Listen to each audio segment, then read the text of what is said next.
Avec un géopoliticien conseiller spécial à l'Institut Montaigne, on va tâcher de décrypter les conséquences de cette journée historique d'hier, ce duel à distance entre Joe Biden et Vladimir Poutine.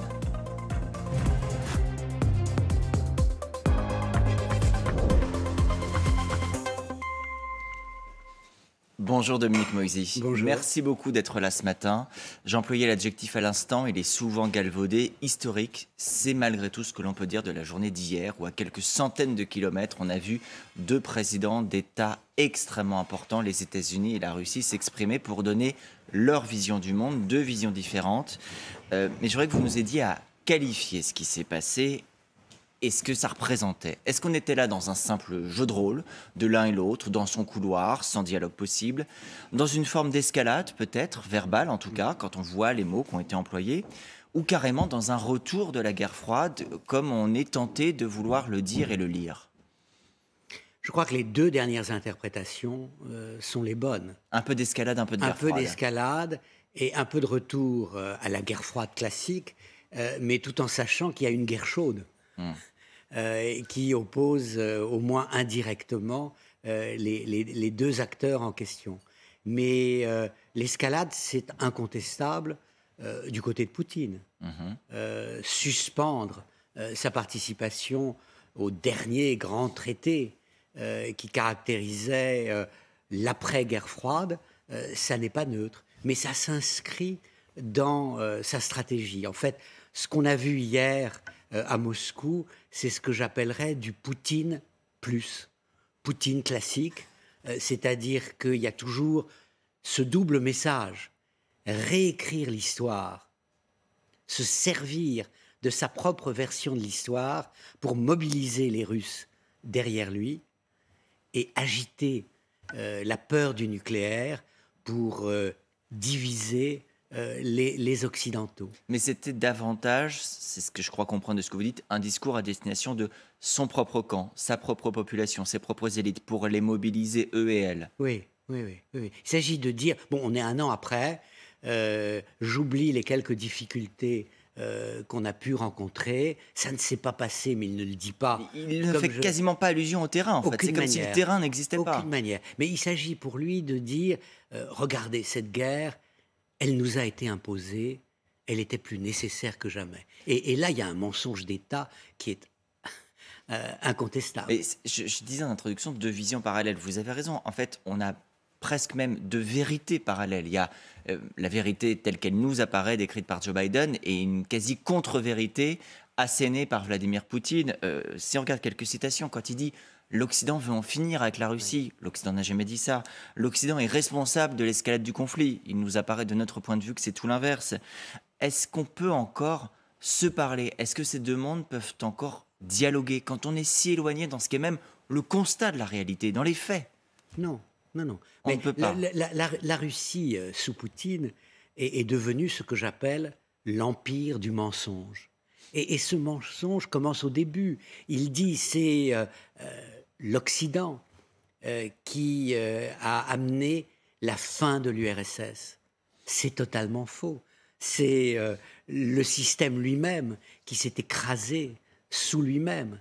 Et quand on regarde l'histoire, il faut revenir sur les faits. En 91, il y a un référendum par lequel, massivement, les Ukrainiens votent leur indépendance. Ils sont 84% à aller voter et ils sont 90% à dire « nous voulons être indépendants de l'URSS ». Mais vous y voyez là le signe d'une folie de Vladimir Poutine ou d'un calcul politique? Est-ce qu'il s'est lui-même convaincu de cette réalité ou est-ce qu'il est dans le cynisme le plus pur? J'ai l'impression que son cynisme d'agent du KGB hier est au service de sa paranoïa. Donc à un moment donné... Les deux se sont rencontrés. À un moment donné, les deux se sont rencontrés. Quand il va jusqu'à dire que l'Occident a fait de la pédophilie la norme, c'est ce qu'il dit. C'est tellement gros, c'est tellement grossier qu'on se demande, mais qui peut vraiment y croire? Est-ce que vous estimez, même si c'est très difficile de le sonder là où nous sommes, que ces élites, que sa population peuvent vraiment acheter ce discours? Pas nécessairement.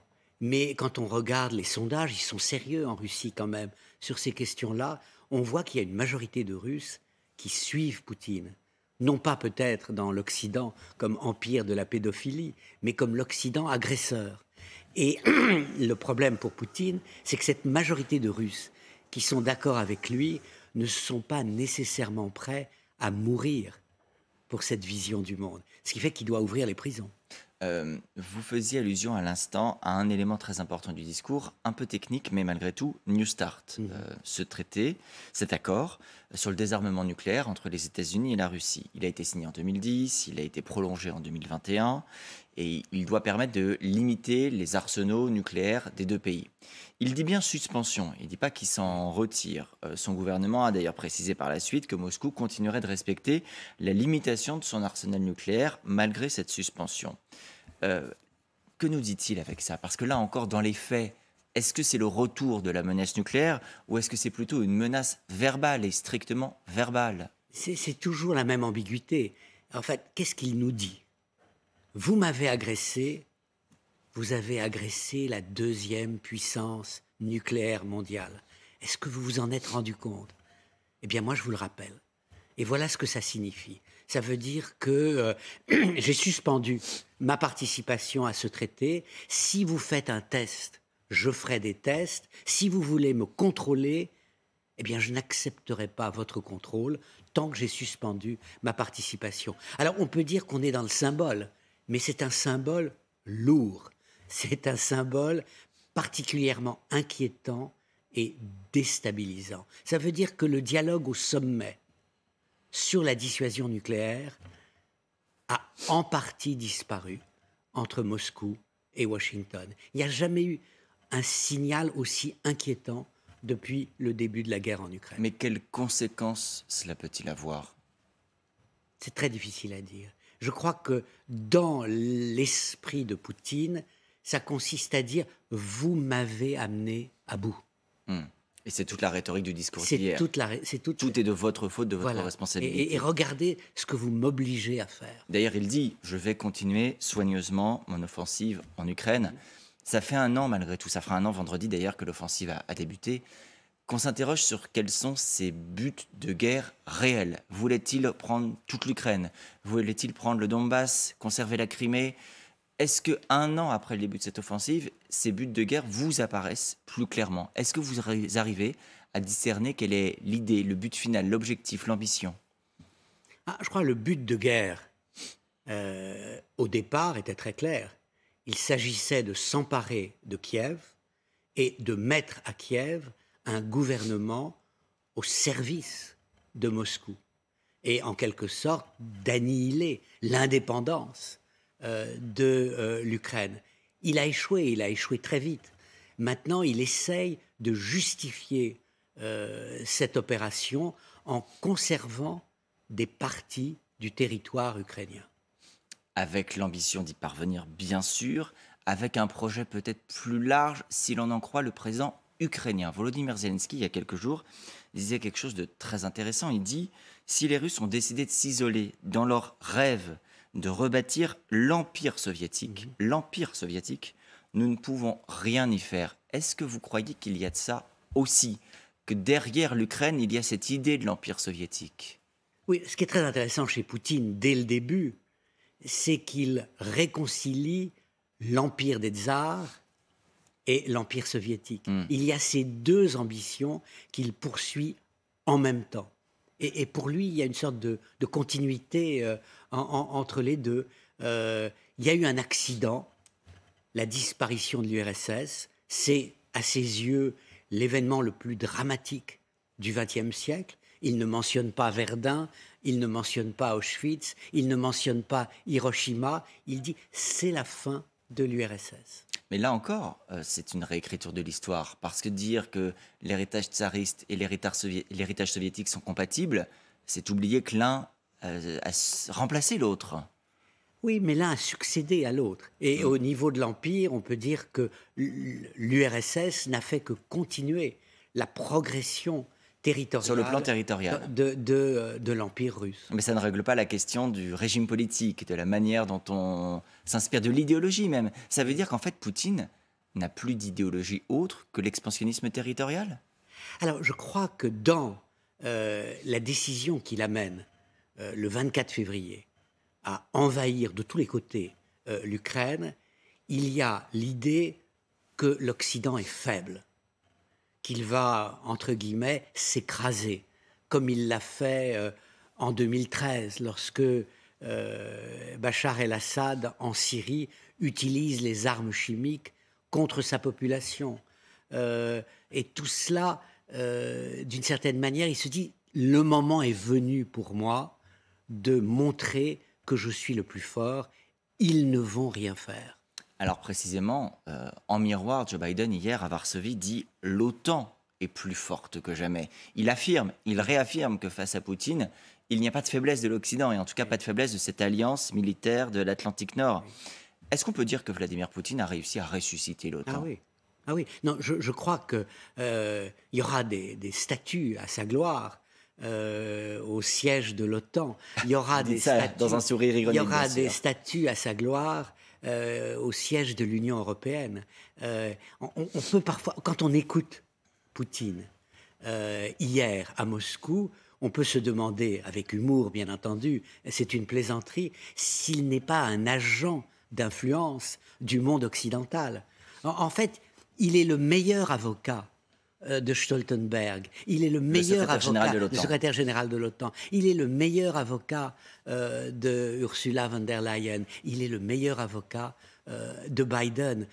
Comment ne pas se mobiliser quand on entend le chef de la Russie appeler à l'union contre l'empire de la pédophilie? Je veux dire, c'est tellement gros, c'est tellement énorme. Que ça en devient mobilisateur en face. Absolument. Alors, il y a aussi, on a parlé de l'OTAN, il y a l'ONU. L'ONU, à partir d'aujourd'hui, examine une résolution, encore une, qui condamne une nouvelle fois, enfin qui doit condamner une nouvelle fois à Moscou, tout en étant assorti cette fois d'un appel à sortir du conflit. Le vote de l'Assemblée générale est prévu demain, normalement.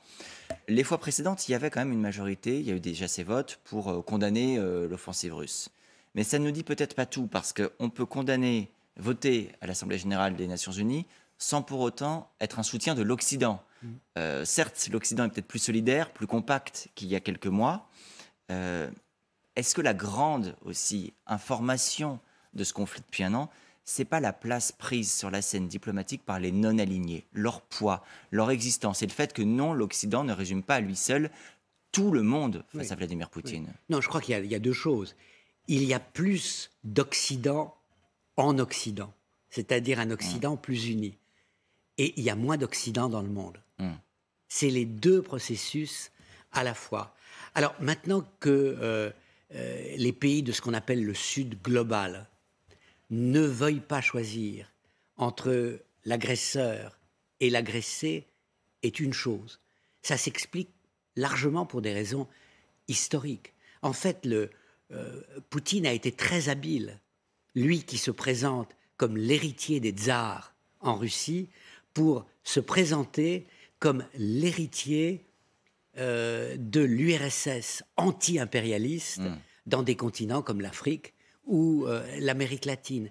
Et ça marche encore. Mais on peut se demander jusqu'à quel point. Est-ce qu'il n'y a pas un peu de cynisme et d'opportunisme dans les pays du Sud global? Est-ce qu'ils ne vont pas décider en fonction du sort des armes?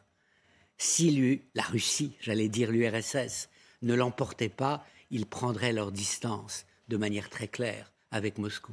Ils iront au secours de la victoire, c'est votre pari. Oui. Je voudrais qu'on s'arrête un moment sur un pays qui a un rôle clé à l'échelle internationale et peut-être dans ce conflit, c'est la Chine, bien sûr.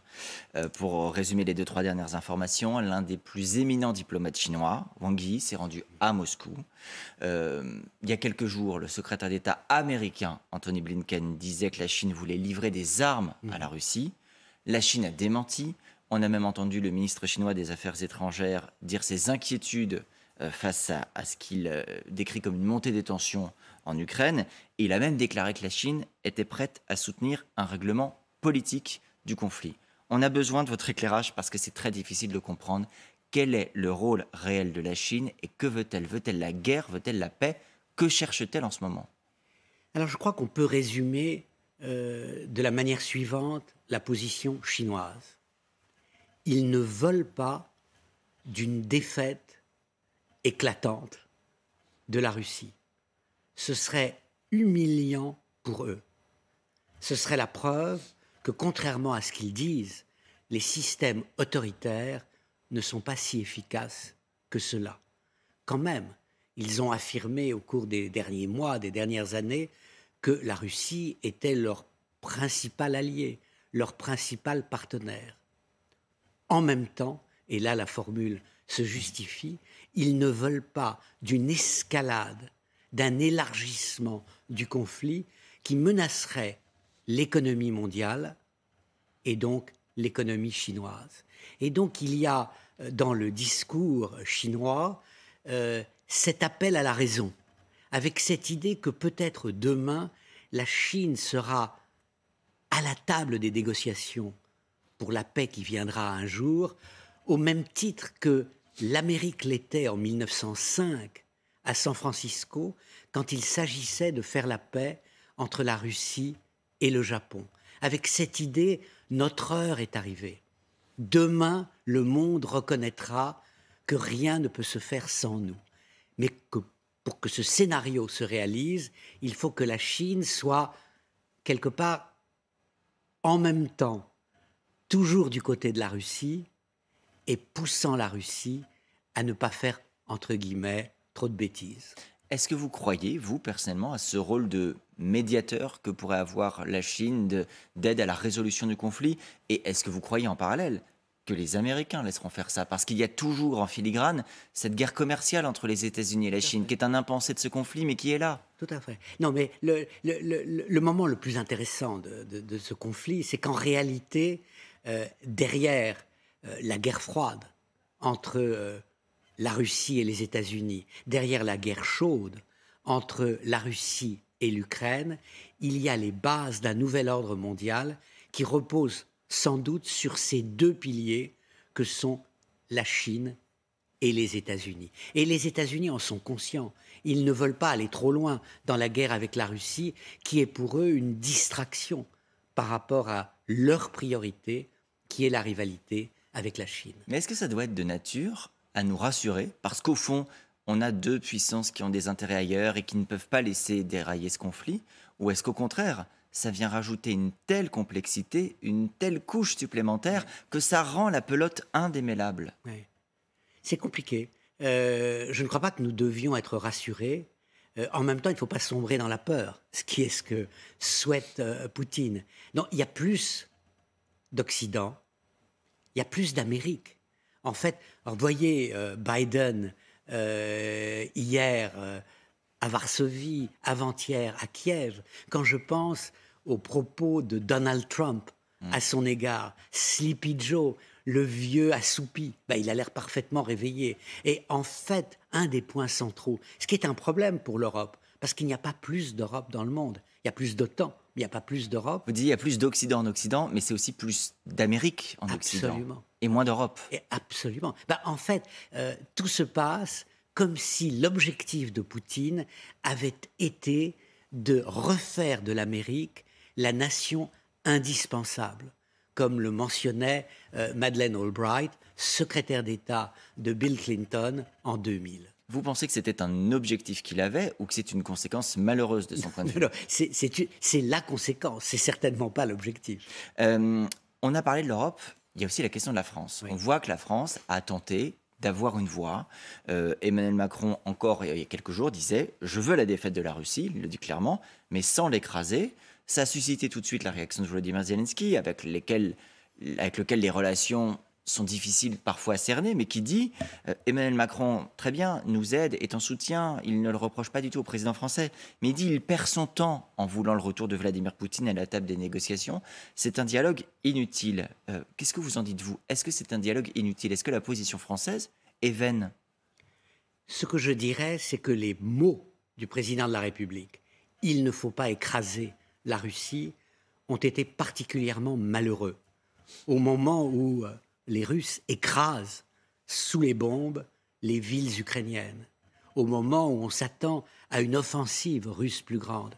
Ce que je dirais, c'est qu'aujourd'hui, en dépit du Brexit, il y a plus de Grande-Bretagne en Europe, parce que la position de Londres a été d'une clarté totale. et un peu moins de France en Europe, parce que le président a un peu navigué à vue entre des déclarations fermes et d'autres qui ne l'étaient pas. Il a aussi évoqué il y a quelques jours, Emmanuel Macron, l'avenir de la Russie et de Vladimir Poutine en disant toutes les autres options que Vladimir Poutine a au sein du système actuel me paraissent pires.